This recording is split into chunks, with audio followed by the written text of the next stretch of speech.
So what do we mean by personal outcomes? Research shows us that people are experts in their own lives. They're best placed to tell us what's important to them and what gives them a sense of well-being. But they often need help to do this, particularly when families are in crisis, and this is generally when we need intervention from us. Personal outcomes means acknowledging people's strengths and working with a person to an agreed plan to help them to do the things that matter to them. Others can contribute to this plan, including the family, carers, community members and professionals. It's about implementing core values, actively listening, allowing people to tell their story in their way without judgment, treating people with respect and being reliable, suspending judgments and asking open questions, taking a person-centred approach which allows people to know that we are listening and that we understand. Asking exploratory questions such as, what concerns you most? What do you notice when things are a bit better? Tell me a bit more about what's happening and what could be happening to make you or others less anxious.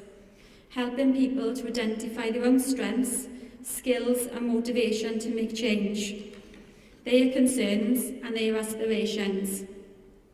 The approach limits natural defensiveness and it avoids arguments and confrontation.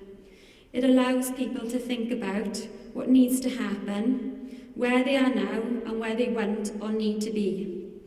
The approach advises against dismissive terms such as, I know best, I am the decision maker, you must have to do as I say. It allows people to take ownership of their own life circumstances, with professionals moving away from the role of fixer and rescuer towards one of facilitator. Research tells us that poorly understood problems can result in wrong advice being given and wrong choices being made. The aim is to use interlinked skills, understanding the person's situation holistically. So why change the way we work? As mentioned, recent legislation in Wales has people and communities at its heart. The Social Services and Wellbeing and the Future Generations Act emphasises on co-production and involvement, prevention, early intervention and the role of communities. There is a growing need to support and enhance community resilience as austerity continues to hit public services, and we need to find sustainable ways to support people. Evidence undertaken by Social Care Wales has shown that culture needs to change within both communities and public services in order for us to be able to work together to overcome a culture of dependency. This starts with genuine partnership working between families, professionals and communities in order to make a difference, building trust and confidence, building resilience in people's lives and giving them the confidence that things can change.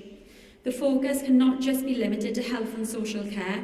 There has to be a shared vision with the private and voluntary organisations as well as education.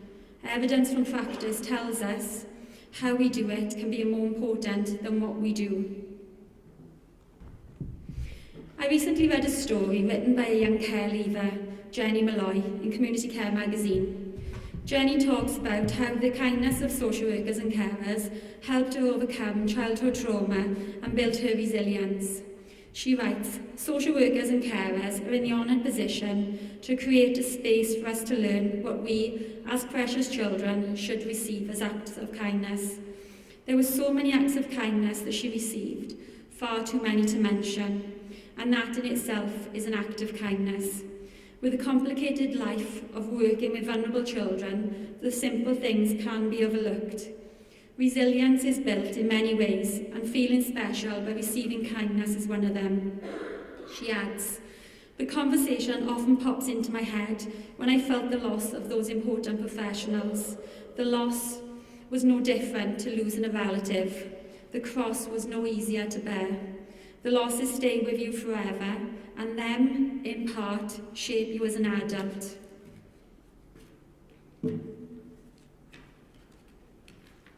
But in my case, through the many acts of kindness I received, they didn't break me.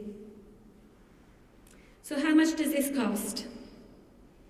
How much does the approach of taking outcome-focused practice, how much do we think it costs? Anybody? Nothing? Yeah.